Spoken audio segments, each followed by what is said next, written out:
ഇന്നത്തെ കാലത്ത് ആരോട് ചോദിച്ചു കഴിഞ്ഞാൽ അവർ പറയും എനിക്ക് കൊളസ്ട്രോൾ ഉണ്ട്, ഇന്ന ഭക്ഷണം കഴിക്കാൻ പാടില്ല, ആ ഭക്ഷണം കഴിക്കാൻ പാടില്ല എന്ന് പറഞ്ഞാൽ 100 റെസ്ട്രിക്ഷൻസ് അവർ കാണിക്കുന്നത് കാണാം.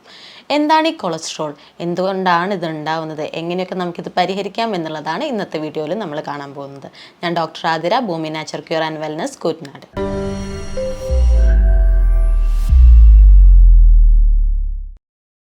കൊളസ്ട്രോൾ എന്ന് പറഞ്ഞാൽ തന്നെ അതൊരു പൊട്ട കാര്യമാണെന്നുള്ളതാണ് എല്ലാവരുടെ ഒരു തെറ്റായിട്ടുള്ള ഒരു ധാരണയാണ്. അത് എന്താണ് ശരിക്കും പറഞ്ഞാൽ കൊളസ്ട്രോൾ എന്ന് പറയുന്നത്? കൊളസ്ട്രോൾ ഒരു മെഴുക് പോലത്തെ ഒരു സബ്സ്റ്റൻസ് ആണ്. അത് നമ്മുടെ ശരീരത്തിലെ കോശങ്ങളുടെ അതിൻ്റെ വോൾസ് ശരിക്കും അതിനൊരു സ്ട്രക്ചർ കൊടുക്കാനായിട്ട് സഹായിക്കുന്ന ഒന്നും കൂടിയാണ് ഈ കൊളസ്ട്രോൾ എന്ന് പറയുന്നത്. അതുകൂടാതെ മറ്റു പല ഉപയോഗങ്ങളും ഈ കൊളസ്ട്രോൾ കൊണ്ടുണ്ട്.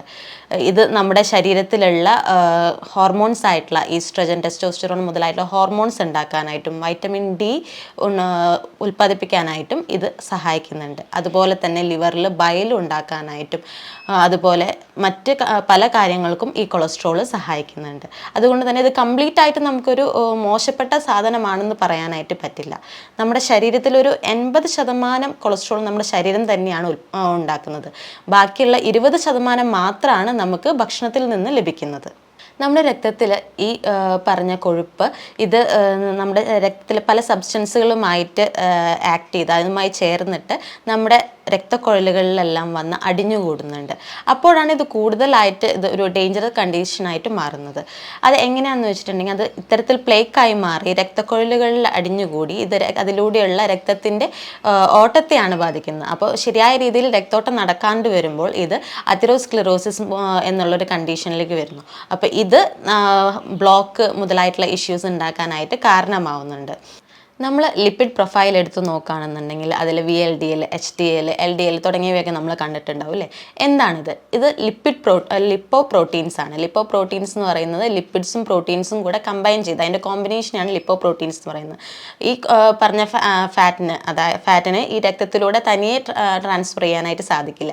അപ്പോൾ അതിന് വേണ്ടിയിട്ട് അത് പ്രോട്ടീൻസുമായി കമ്പൈൻ ചെയ്തിട്ടാണ് ഈ ട്രാൻസ്പോർട്ട് നടക്കുന്നത്. അതിന് നമ്മൾ HDL, LDL അത് കൂടുതലായിട്ട് ആൾക്കാർ അത് എന്താണെന്നുള്ളത് കൂടുതൽ കേട്ടിട്ടുണ്ടാവും. HDL എന്ന് പറഞ്ഞാൽ എല്ലാവരും പറയും നല്ല കൊളസ്ട്രോളാണ്. അതുപോലെ LDL എന്ന് പറഞ്ഞു കഴിഞ്ഞിട്ടുണ്ടെങ്കിൽ ചീത്ത കൊളസ്ട്രോളാണെന്ന് പറയും. എന്തുകൊണ്ടാണ് ഇതിങ്ങനെ പറയുന്നത്? ശരിക്കും പറഞ്ഞു കഴിഞ്ഞിട്ടുണ്ടെങ്കിൽ അതിൻ്റെ പ്രവർത്തനം കൊണ്ടാണ് ഇങ്ങനെ നമ്മൾ അതിനെ വിശേഷിപ്പിക്കുന്നത്. ഒന്ന് HDL എന്ന് പറഞ്ഞു കഴിഞ്ഞിട്ടുണ്ടെങ്കിൽ നമ്മുടെ ശരീരത്തിൻ്റെ മറ്റ് ഭാഗങ്ങളിലുള്ള കൊളസ്ട്രോളിനെ അത് തിരിച്ച് ലിവറിലേക്ക് എത്തി ലിവർ പിന്നീട് അത് പുറത്തേക്ക് കളയാണ് ചെയ്യുന്നത്. അപ്പോൾ ഈ ഒരു ഇത് ചെയ്യുന്നത് കൊണ്ടാണ് മറ്റ് ഭാഗങ്ങളിൽ നിന്ന് ഈ പറഞ്ഞ ഫാറ്റിനെ കൊളസ്ട്രോളിനെ ഇത് ബാക്കിലേക്ക് എടുത്ത് ലിവറിലേക്ക് എടുക്കുന്നത് കൊണ്ടാണ് അതിനെ നല്ല കൊളസ്ട്രോൾ എന്ന് പറയുന്നത്. ഇനി LDLന് ചീത്ത കൊളസ്ട്രോൾ എന്ന് പറയാൻ കാരണം ഇതിന് നേരെ ഓപ്പോസിറ്റാണ്. ഇത് ഈ കൊളസ്ട്രോളിനെ നമ്മുടെ ശരീരത്തിലെ മറ്റു ഭാഗങ്ങളിലും അതുപോലെ തന്നെ ഈ രക്തക്കുഴലുകളിലൊക്കെ കൊണ്ടുപോയി ഡിപ്പോസിറ്റ് ചെയ്യുകയാണ് ചെയ്യുന്നത്. അതുകൊണ്ടാണ് LDLന് ചീത്ത കൊളസ്ട്രോൾ എന്ന് പറയുന്നത്. ഇതുപോലെ തന്നെയുള്ളതാണ് VLDL എന്ന് പറയുന്നത്. VLDLും ഇത്തരത്തിലുള്ള ഫാറ്റിനെ മറ്റ് ഭാഗങ്ങളിൽ കൊണ്ട് ഡിപ്പോസിറ്റ് ചെയ്യുകയാണ് ചെയ്യുന്നത്.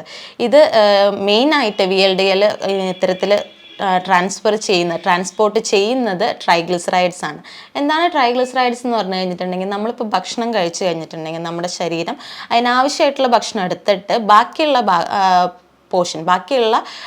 ഭക്ഷണത്തിൻ്റെ അംശം അത് ട്രൈഗ്ലിസറൈഡ്സ് ആയിട്ട് സ്റ്റോർ ചെയ്യുകയാണ് ചെയ്യുന്നത്. അതിനുശേഷം നമുക്ക് ആവശ്യമുള്ളപ്പോൾ ഈ ട്രൈഗ്ലിസറൈഡ്സ് ഉപയോഗിച്ചാണ് നമുക്ക് പിന്നീട് എനർജി ഉണ്ടാക്കുന്നത്. ഈ ഒരു ട്രൈഗ്ലിസറൈഡ്സ് കൂടിക്കഴിഞ്ഞാലും ഹാർട്ട് ഡിസീസ് മൂലമുള്ള പ്രശ്നങ്ങൾ ഉണ്ടാക്കാനായിട്ട് കാരണമാവുന്നുണ്ട്. ശരീരത്തിൽ കൊളസ്ട്രോളിൻ്റെ അളവ് കൂടുമ്പോൾ ചില ലക്ഷണങ്ങൾ നമ്മുടെ ശരീരത്തിൽ കാണുന്നുണ്ട്. അതെന്തൊക്കെയാണെന്നുള്ളത് അടുത്ത് നോക്കാം. ആദ്യം തന്നെ കാലിലും കൈകളിലൊക്കെ ആയിട്ട് നമുക്ക് തരിപ്പ് അനുഭവപ്പെടുന്നുണ്ട്. അത് ആ ഭാഗത്തേക്കുള്ള രക്തോട്ടം കുറയുമ്പോഴാണ്, ആ ഭാഗത്തേക്ക് ശരിയായ രീതിയിൽ രക്തോട്ടം എത്താണ്ടാവുമ്പോഴാണ് ഇത്തരത്തിലുള്ള പ്രശ്നം ഉണ്ടാകുന്നത്. പിന്നെ ഒന്ന് പറയുന്ന കിതപ്പ്, നമുക്ക് നടക്കുമ്പോഴോ അല്ലെങ്കിൽ സ്റ്റെപ്പ് കയറുമ്പോഴൊക്കെ അമിതമായ കിതപ്പ് തോന്നുന്നതും ഇതിൻ്റെ ഒരു ലക്ഷണമാണ്. പിന്നെ നെഞ്ചുവേദന ഉണ്ടാകുന്നതും സ്കിന്നിന് നമുക്ക് ഇടയ്ക്കിടയ്ക്ക് ചൊറിച്ചിലുണ്ടാകുന്നതും, നമ്മുടെ സ്കിന്നിൻ്റെ അടിയിലായിട്ട് കൊളസ്ട്രോൾ ഡെപ്പോസിറ്റ്സ് ഉണ്ടാകുമ്പോഴാണ് നമുക്ക് ഇത്തരത്തിലുള്ള ചൊറിച്ചിൽ അനുഭവപ്പെടുന്നത്. ഇത് കൂടാതെ ചിലർക്ക് ഹാലിറ്റോസിസ് പ്രശ്നം ഉണ്ടാകുന്നുണ്ട്, അതായത് വായനാറ്റം, ഉമിനീരിൻ്റെ അളവ് കുറയുമ്പോഴാണ് ഇത്തരത്തിലുള്ള ബുദ്ധിമുട്ടുണ്ടാകുന്നത്. ചിലർക്ക് ദഹനത്തിൻ്റെതായിട്ടുള്ള ബുദ്ധിമുട്ടുകളും ഗ്യാസ്ട്രൈറ്റിസ് മുതലായ ഇഷ്യൂസ് ഉണ്ടാകുന്നുണ്ട്. അതുകൂടാതെ ചിലർക്ക് തലവേദന അതുപോലെ തന്നെ ക്ഷീണം മുതലായവയൊക്കെ ഉണ്ടാകുന്നതും ഇത്തരത്തിലുള്ള പ്രശ്നം മൂലമാണ്. ഇനി എപ്പോഴൊക്കെയാണ് ഇതിന് വേണ്ടിയിട്ട് മെഡിസിൻസ് എടുത്തു തുടങ്ങുന്നുണ്ടത്, ഏതുവരെ നമുക്ക് അത് ഭക്ഷണത്തിലൂടെ കൺട്രോൾ ചെയ്യാൻ പറ്റും എന്നുള്ളത് നോക്കാം. നമ്മളിപ്പോൾ LDL നോക്കുകയാണെന്നുണ്ടെങ്കിൽ ഒരു 130 താഴെയാണെന്നുണ്ടെങ്കിൽ അത് നോർമൽ റേഞ്ച് ആണ്. എന്നാൽ അതൊരു 150 മുകളിലായിട്ട് അല്ലെങ്കിൽ ഒരു 150 റേഞ്ച് വരെ വന്നാലും വലിയ പ്രശ്നമില്ല. ആ സമയത്തൊക്കെ നമുക്ക് ഡയറ്റ് കൺട്രോൾ ചെയ്യാമെന്നുണ്ടെങ്കിൽ അത് നമുക്ക് നോർമൽ ലെവലിലേക്ക് കൊണ്ടുവരാനായിട്ട് പറ്റും. എന്നാൽ അതിനും മുകളിലേക്ക് പോവുകയാണെന്നുണ്ടെങ്കിൽ 160 മുകളിലാണെന്നുണ്ടെങ്കിൽ മെഡിക്കേഷൻസ് എടുക്കേണ്ടതായിട്ട് വരും.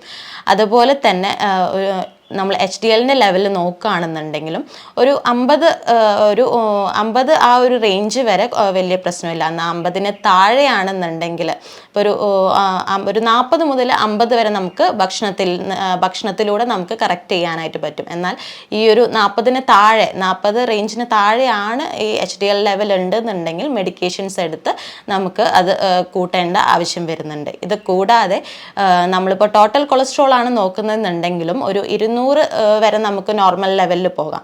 240 വരെ നമുക്ക് ഡയറ്റ് മുതലായവയിലൂടെ കൺട്രോൾ ചെയ്യാനായിട്ടും പറ്റും. ഇനി ഈ ഒരു 240 മുകളിൽ കയറി പോവുകയാണെന്നുണ്ടെങ്കിൽ, ടോട്ടൽ കൊളസ്ട്രോൾ കയറി പോവുകയാണെന്നുണ്ടെങ്കിൽ നമുക്ക് അത് ഭക്ഷണത്തിലൂടെ കൺട്രോൾ ചെയ്താൽ അത് ശരിയായ രീതിയിൽ നിൽക്കണം എന്നില്ല. അതുകൊണ്ട് നമുക്ക് മെഡിക്കേഷൻസും കൂടെ ഇതിൻ്റെ കൂടെ എടുക്കേണ്ടതായിട്ടുണ്ട്. അപ്പോൾ മെഡിക്കേഷൻസ് എടുക്കുന്നുണ്ടല്ലോ അത് മാത്രം മതി എന്നുള്ളൊരു ചിന്തയും തെറ്റായിട്ടുള്ളതാണ്. മെഡിക്കേഷൻസോടൊപ്പം തന്നെ നമുക്ക് ഇത്തരത്തിലുള്ള ലൈഫ് സ്റ്റൈൽ ചേഞ്ചുകളും ഇതുപോലെ തന്നെ കൺട്രോൾ ചെയ്ത് കൊണ്ടുപോയാൽ മാത്രമേ നമുക്ക് ഇത് പ്രോപ്പറായിട്ട് കൊളസ്ട്രോൾ കൺട്രോളിലേക്ക് കൊണ്ടുവരാനായിട്ട് പറ്റുള്ളൂ. ഇനി ഇത്തരത്തിലുള്ള കൊളസ്ട്രോൾ വല്ലാതെ കൂടുകയാണെന്നുണ്ടെങ്കിൽ എന്തൊക്കെ ബുദ്ധിമുട്ടുകളാണ് ഉണ്ടാവുക എന്നുള്ളത് നമുക്ക് നോക്കാം. ആദ്യം തന്നെ ഇത്തരത്തിലുള്ള കൊളസ്ട്രോളിൻ്റെ അളവ് വല്ലാതെ അമിതമായി കൂടുകയാണെന്നുണ്ടെങ്കിൽ, LDLൻ്റെ ലെവൽ വല്ലാണ്ട് കുറയാണ്, HDLൻ്റെ ലെവൽ ഭയങ്കരമായിട്ട് കുറയുകയാണെന്നുണ്ടെങ്കിൽ ഈ പറഞ്ഞ നമ്മുടെ ഈ പ്ലേറ്റ്സ് ഈ രക്തക്കുഴലുകളുടെ അതിൻ്റെ വാളുകളിൽ ഭിത്തികളിൽ പോയി അടിഞ്ഞുകൂടുകയും അത് പിന്നീട് ആ വാൾസ് ബ്രേക്ക് ആവാനായിട്ട് കാരണമാവുന്നുണ്ട്. അപ്പോൾ ഇത് ബ്ലഡ് ക്ലോട്ട്സ് ഉണ്ടാക്കി ആ ബ്ലഡ് ക്ലോട്ട്സ് ഈ പ്ലേക്കുമായി ചേർന്ന് അത് ഏകദേശം ആ ഒരു രക്തക്കുഴൽ അടയാറാവുന്ന ഒരു രീതിയിൽ ഇതിങ്ങനെ അടിഞ്ഞു കൂടി അത് ഏകദേശം ബ്ലോക്കായി വരുന്നു. അപ്പോൾ ഇങ്ങനെ ബ്ലോക്ക് ആവുമ്പോൾ നമ്മുടെ ശരീരത്തിന് അല്ലെങ്കിൽ ഇപ്പോൾ ഹാർട്ടിലേക്കുള്ള നമ്മൾ ഓക്സിജൻ എത്തിക്കുന്ന രക്തം ആ ഹാർട്ടിലേക്ക് എത്തിയില്ല എന്നുണ്ടെങ്കിൽ ഹാർട്ടിന് ശരിയായ രീതിയിൽ പ്രവർത്തിക്കാനായിട്ട് സാധിക്കില്ല. അപ്പോൾ ഇത് പിന്നീട് ഹാർട്ട് അറ്റാക്ക് മുതലായിട്ടുള്ള പ്രശ്നങ്ങൾ ഉണ്ടാക്കാനായിട്ട് കാരണമാവുന്നുണ്ട്. ഹാർട്ടിലേക്ക് മാത്രമല്ല മറ്റുള്ള ഭാഗങ്ങളിലേക്കാണെങ്കിൽ കൂടി രക്തക്കുഴലിൽ ഇത്തരത്തിലുള്ള പ്ലേക്കുകൾ അടിഞ്ഞുകൂടി കഴിഞ്ഞിട്ടുണ്ടെങ്കിൽ ആ ഭാഗങ്ങളിലേക്ക് ഓക്സിജനേറ്റഡ് ആയിട്ടുള്ള ബ്ലഡ് എത്താൻ കഴിയാണ്ട് വരികയും അവിടെ അതിൻ്റേതായിട്ടുള്ള ബുദ്ധിമുട്ടുകൾ, തരിപ്പ്, വേദന മുതലായിട്ടുള്ള കാര്യങ്ങൾ ഉണ്ടാവുകയും ചെയ്യുന്നുണ്ട്. ഇത്രയും ബുദ്ധിമുട്ടുകൾ ഇങ്ങനെ കൊളസ്ട്രോളിൻ്റെ ലെവൽ കൂടുകയാണെന്നുണ്ടെങ്കിൽ ഉണ്ടാവുന്നുണ്ട്. അതുപോലെ തന്നെ സ്ട്രോക്ക് ഉണ്ടാവാനായിട്ടും ഈ ഒരു കൊളസ്ട്രോൾ കൂടുന്നത് മൂലം കാരണമാവുന്നുണ്ട്. ഇനി കൊളസ്ട്രോളിൻ്റെ ലെവൽ കൂടാനായിട്ട് കാരണമാവുന്നത് എന്തൊക്കെയാണെന്ന് നോക്കാം. ആദ്യം തന്നെ നമ്മൾ അൺഹെൽത്തി ആയിട്ടുള്ള ഭക്ഷണങ്ങൾ കഴിക്കുന്നത് ഇതിന് മെയിൻ ആയിട്ടുള്ള ഒരു കാരണമാണ്. നമ്മൾ സാച്ചുറേറ്റഡ് ഫാറ്റുകളും ട്രാൻസ് ഫാറ്റുകളും കൂടുതലായിട്ട് കഴിക്കുന്നത്. സാച്ചുറേറ്റഡ് ഫാറ്റുകൾ കൂടുതലായിട്ട് ഈ ബേക്ക്ഡ് ഭക്ഷണങ്ങളിൽ, അതുപോലെ തന്നെ നമ്മൾ ഡീപ്പ് ഫ്രൈ ചെയ്തെടുക്കുന്ന ഭക്ഷണങ്ങൾ, അതുപോലെ ചോക്ലേറ്റ്സിലൊക്കെ കൂടുതലായിട്ടുണ്ട്. അപ്പം അങ്ങനെയുള്ള ഭക്ഷണങ്ങൾ കഴിക്കുമ്പോൾ ഇത്തരത്തിലുള്ള പ്രശ്നങ്ങൾ വരാനായിട്ട് കാരണമാവുന്നുണ്ട്. അതുപോലെ തന്നെ ട്രാൻസ് ഫുഡുകൾ, പ്രോസസ്ഡ് മീറ്റ്, അതുപോലെ ഫ്രൈഡ് ആയിട്ടുള്ള മീറ്റിലൊക്കെ ഇത്തരത്തിലുള്ള ബുദ്ധിമുട്ടുകളുണ്ട്. ഇത് കൂടാതെ നമ്മുടെ ലൈഫ് സ്റ്റൈലിൽ മാറ്റങ്ങളുണ്ടാവും. നമ്മൾ കൂടുതലായിട്ട് ഇപ്പോഴത്തെ കാലത്ത് അധികം വർക്കൗട്ടോ മറ്റ് കാര്യങ്ങളൊന്നും ചെയ്യാതെ ഇരുന്ന് നമ്മൾ ജോലി ചെയ്യുകയാണ് ചെയ്യുന്നത്. അപ്പം അങ്ങനെ ഉണ്ടാകുമ്പോൾ നമ്മുടെ ശരീരത്തിൻ്റെ HDL ലെവൽ കുറഞ്ഞു വരുന്നുണ്ട്. അപ്പോൾ അതുകൊണ്ടും ഇത്തരത്തിലുള്ള പ്രശ്നങ്ങൾ ഉണ്ടാവുന്നുണ്ട്. ഇനി ഇത് കൂടാതെ ചില ആളുകളിൽ സ്മോക്കിംഗ് മൂലം ഇത്തരത്തിൽ കൊളസ്ട്രോളിൻ്റെ ലെവൽ കൂടി കണ്ടുവരുന്നുണ്ട്. അപ്പോൾ അങ്ങനെയുള്ള ഇഷ്യൂസ് മെയിനായിട്ട് സോൾവ് ചെയ്യാണ് വേണ്ടത്. അപ്പം നമുക്ക് കൊളസ്ട്രോൾ എന്താണെന്ന് ഏകദേശം മനസ്സിലായില്ലേ.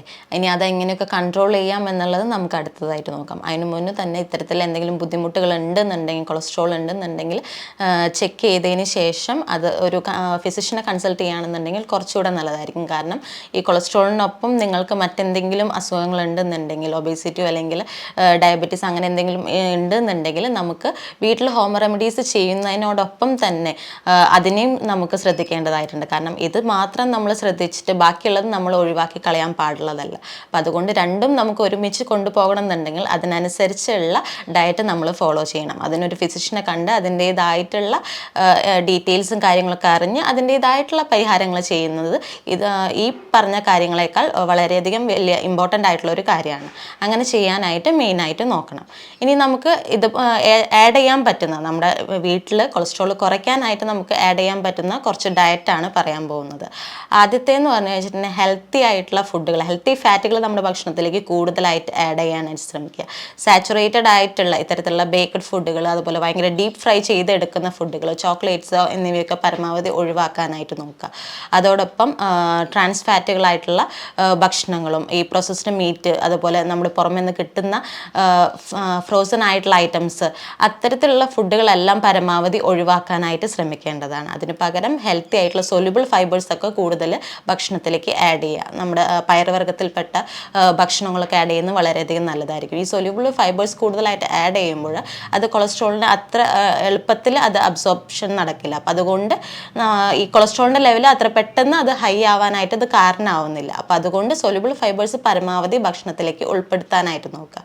അതോടൊപ്പം തന്നെ നമുക്ക് വീട്ടിൽ സാധാരണ ഫ്രൂട്ട്സ് ആണെന്നുണ്ടെങ്കിലും കഴിക്കാവുന്നതാണ്. അതുപോലെ ഫ്രൂട്ട്സിൽ തന്നെ അവക്കാഡോ, അതുപോലെ നമ്മുടെ മാതള നാരങ്ങ, അനാർ, ഇതെല്ലാം വീട്ടിൽ നമുക്ക് കഴിക്കുകയാണെന്നുണ്ടെങ്കിൽ ഈ ഒരു പറഞ്ഞതുപോലെ തന്നെ കൊളസ്ട്രോളിൻ്റെ ലെവൽ കുറയ്ക്കാനായിട്ട് സഹായിക്കുന്നതാണ്. അതുപോലെ തന്നെ കറുവപ്പട്ട പൊടിയാക്കിയിട്ട് അത് ഒരു ടീസ്പൂൺ വെള്ളത്തിൽ കലക്കുക, ചൂടുവെള്ളത്തിൽ കലക്കാനായിട്ട് നോക്കുക. അതിലേക്ക് ഒരു ടീസ്പൂൺ തേനോ അല്ലെങ്കിൽ ശർക്കരയോ ചേർത്തിട്ട് അത് ദിവസേന ഒരു ഗ്ലാസ് കുടിക്കുന്നത് വളരെയധികം നല്ലതായിരിക്കും. ഇതും ഈ പറഞ്ഞ പോലെ തന്നെ LDL ലെവൽ കൊളസ്ട്രോൾ കുറയ്ക്കാനായിട്ട് സഹായിക്കുന്നതാണ്. ഇതോടൊപ്പം തന്നെ omega-3 ഫാറ്റി ആസിഡ്സ് കൂടുതലായിട്ടുള്ള ഭക്ഷണങ്ങൾ നമ്മുടെ ഡെയിലി ഡയറ്റിലേക്ക് ആഡ് ചെയ്യാനായിട്ട് നോക്കുക. ചെറു മത്സ്യങ്ങളൊക്കെ ആഡ് ചെയ്യുന്നത് വളരെയധികം നല്ലതായിരിക്കും. ഇത് ഈ ട്രൈഗ്ലിസറൈഡ്സിൻ്റെ ലെവൽ കുറയ്ക്കാനായിട്ട് സഹായിക്കുന്നതാണ്. അതോടൊപ്പം തന്നെ ഈ ഡയറ്റ് നോക്കുന്നതോടൊപ്പം തന്നെ എക്സസൈസുകൾ നമുക്ക് കുറച്ച് ഡെയിലി നമ്മുടെ ഹാബിറ്റ്സിലേക്ക് ആഡ് ചെയ്യാനായിട്ട് നോക്കുക.